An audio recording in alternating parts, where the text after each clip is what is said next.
Hey guys, Eddie here, bringing you part 1 of What If Deku Was a Super Soldier. I must say, we finally reached 2K, and as promised, here it is. I hope you guys enjoy. That said, let's get into it. Fearless.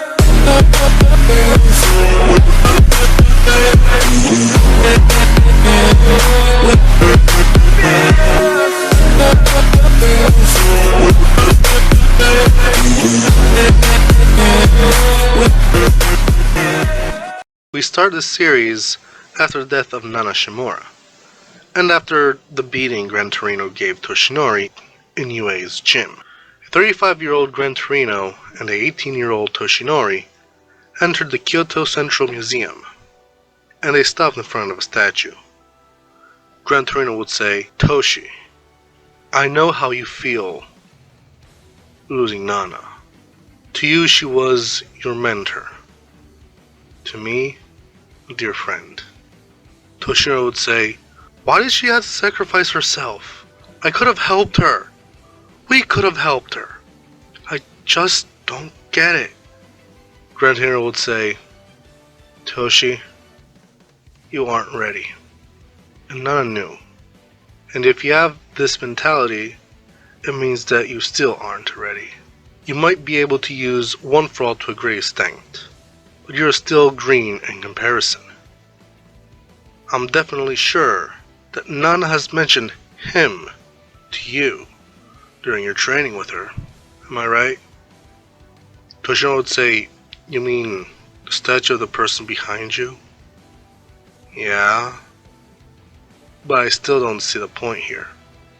Gran Torino would say, "Let's just say, if he was still around, he would have been 40 years old, and probably Nana would have been here as well.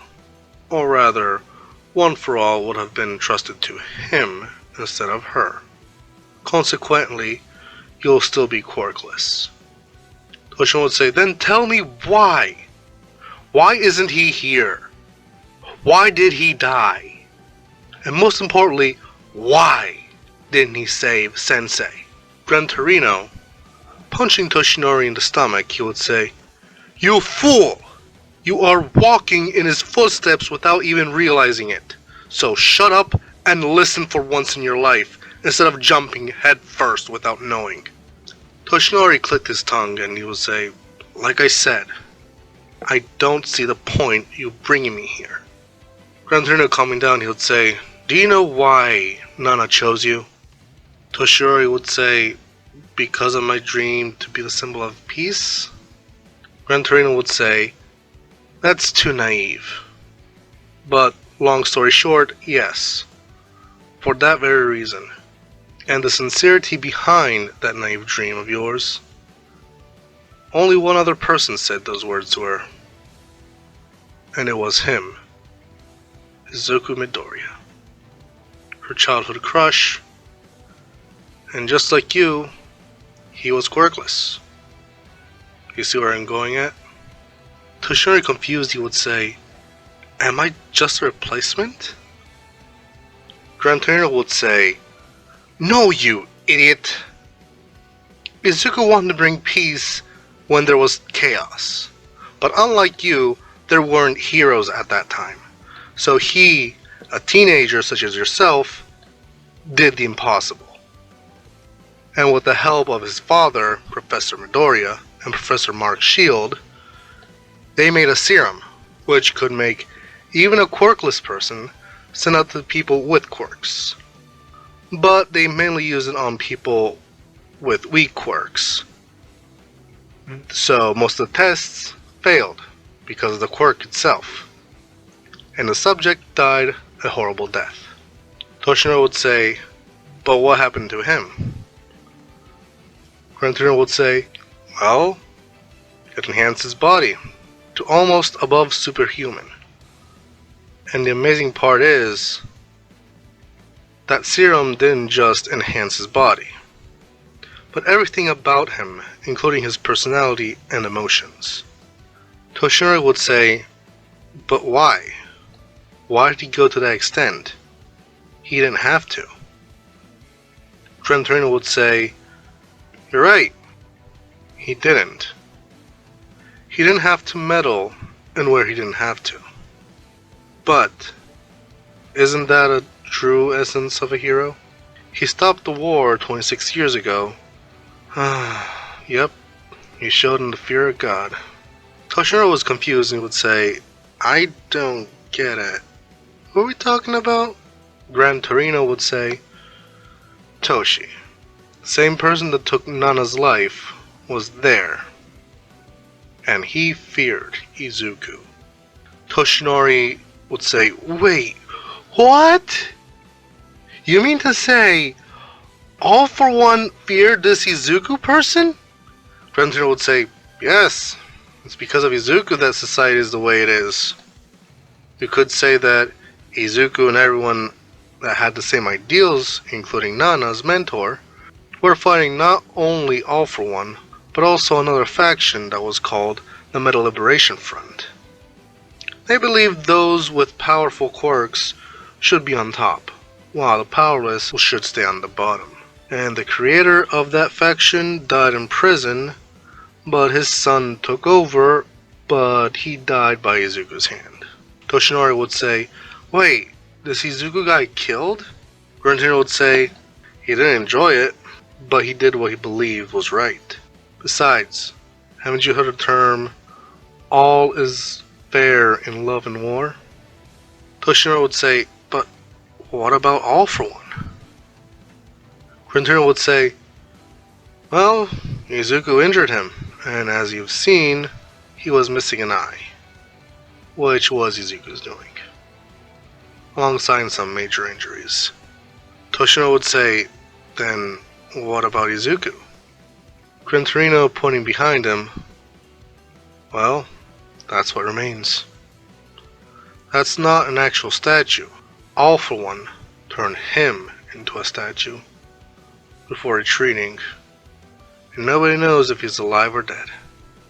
Toshinori would say, "I mean, it's been 26 years, and no human can survive that long without food, water, or especially air." Gran Torino would say, "After that war ended, Anna hoped and prayed that he was still alive, because he promised her that he would come back to her and he can reply to her feelings. But he never did. And here he is to this day. But eventually, Nana found someone else, and now I can only hope for is that they reunite in the pure world." Which would say, "Yeah, I hope so too." Gran Torino would say, "Which brings me to what I needed to ask you." Toshinori raised an eyebrow. Gran Torino would say, "Well, after you graduate, I want you to go overseas, getting stronger away from here, and the influence of All For One, and then achieve your dream of becoming the symbol of peace, for your sake and theirs." As the duo walked away, Gran Torino noticed that there were some small cracks in the statue, and then he whispered to himself, "Izuku, I am sorry for the bad news, but I needed to inspire this young fool." After that, Toshinori graduated. Later that year, he went to the US, he met David Shield, and as in the original, and then that fight with All For One, as he got the injury, as in the main storyline. We time skipped off the start of the anime. We start the story at the middle school, where there are teens applying for high schools.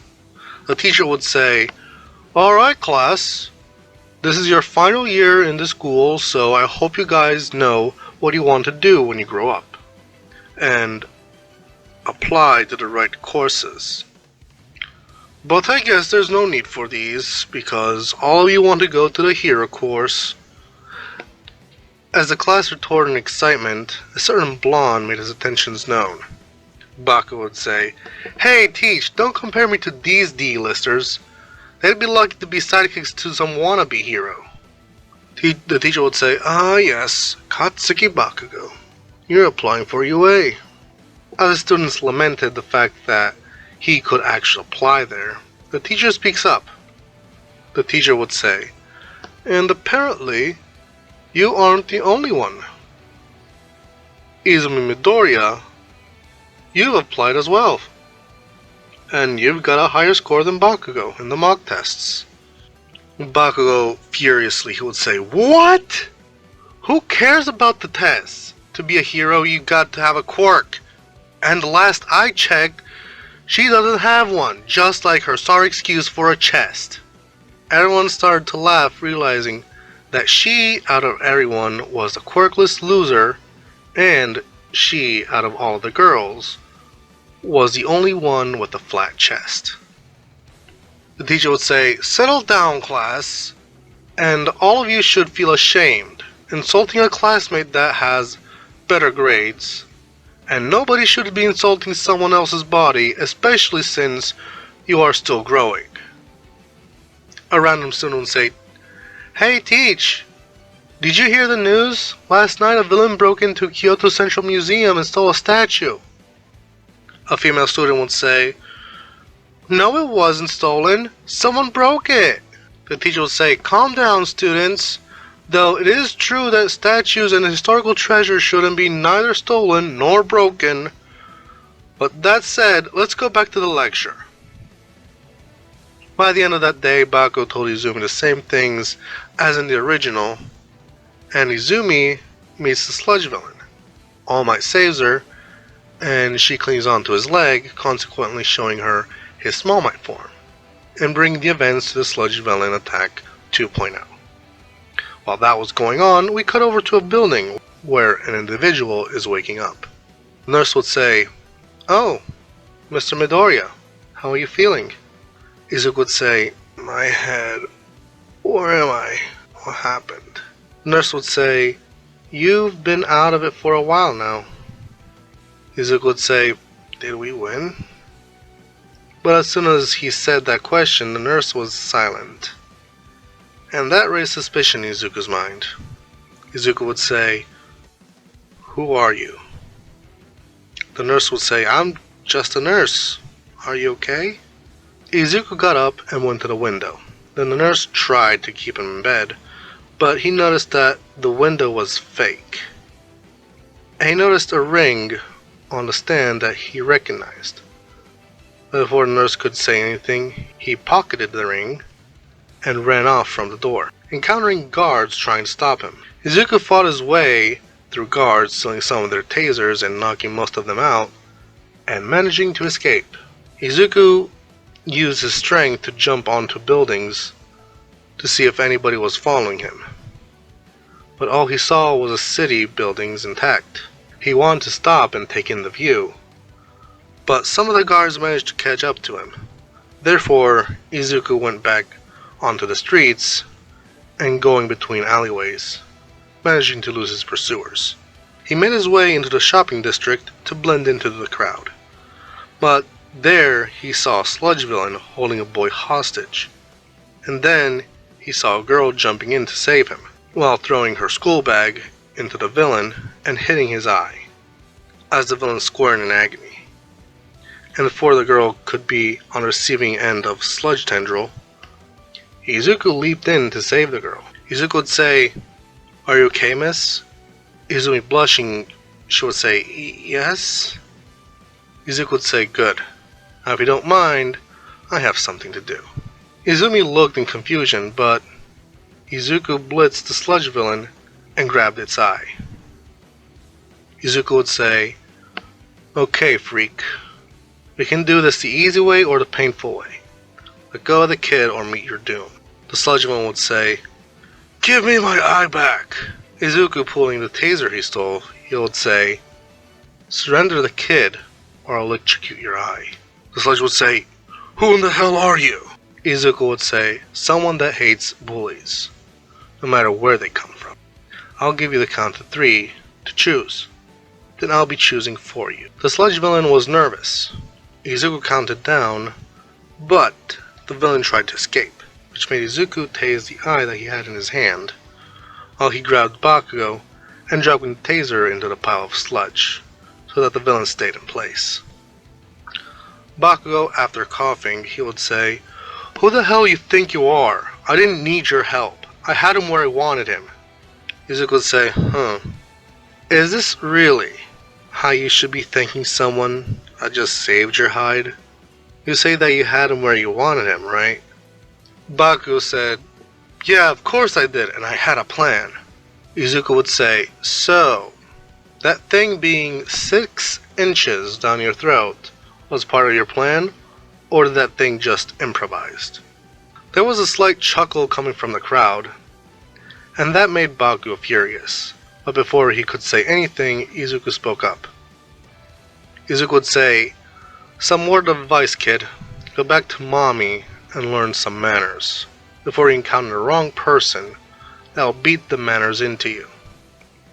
Easily blushing, she would say, "Thank you for saving me, sir, but I don't know your name."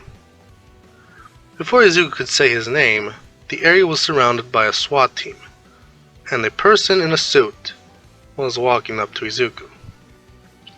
The person would say, "Izuku Midoriya, you bulldozed your way out from the main building. You managed to get away, and you slipped away to lose the people following you. Color me impressed. And now that you're awake, why don't you come with me?" Izuku would say, "Okay, that means that you're the boss. Next time if you have a guest, try to reassure them first, because waking up in a strange place isn't my style. I want an explanation. And your name." The person would say, "My name is Yokimiru Mera, and I'm the current president of the Hero Public Safety Commission, or the HPSC for short." Izuku would say, "Sounds really important. So what does an important guy like you want with a nobody like me?" Yokimiru would say, But here's a catch, Mr. Midoriya. You are not a nobody. Not after you did all those years ago." Izuku, shocked, he would say, "Years ago? What are you talking about?" Yokimiru would say, "Well, you heard me correctly, Mr. Midoriya. You've been asleep for nearly 60 years, under cold stone, yet still alive." Izuku fell to his knees in disbelief. Yokimiru would say, "What's wrong, Mr. Midoriya?" Izuku would say, "Oh, nothing. I just broke my first ever promise." To be continued. That's it for today's video. If you enjoyed, leave a like, comment down below. If you're new to the channel, consider subscribing for more. Turn on the bell notification to be updated so you never miss a video. That said, peace out.